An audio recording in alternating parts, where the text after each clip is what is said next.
Hi guys, എൻ്റെ അമ്മ അവിടെ കൊള്ളി, നമ്മുടെ തൃശ്ശൂർ കൊള്ളിയാണ്, പലയിടങ്ങളിൽ കപ്പ എന്നും പറയും, പൂള എന്നും പറയും. ആ സാധനം പൊളിച്ചുകൊണ്ടിരിക്കുകയായിരുന്നു. അപ്പൊ ഞാൻ അതൊരെണ്ണം എടുത്ത് വന്ന് കഴിക്കാന്ന് വിചാരിച്ചു. അപ്പൊ നിങ്ങളെ കാണിക്കാന്ന് വിചാരിച്ചു.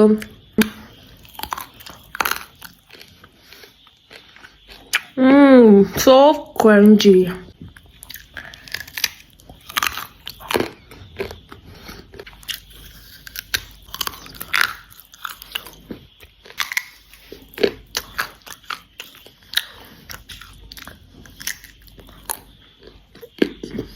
അഴിലിങ്ങനെ 4 വേര് കാണുന്നുണ്ട്. നമുക്ക് കടിച്ചു പറിച്ച് കളയാം.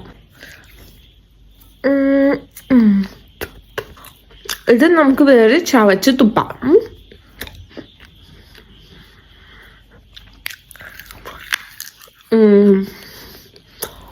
അപ്പോൾ കപ്പ വളരെ നല്ലൊരു വിഭവമാണ്. എല്ലാവരും കഴിച്ചു നോക്കുക. ടാറ്റാ.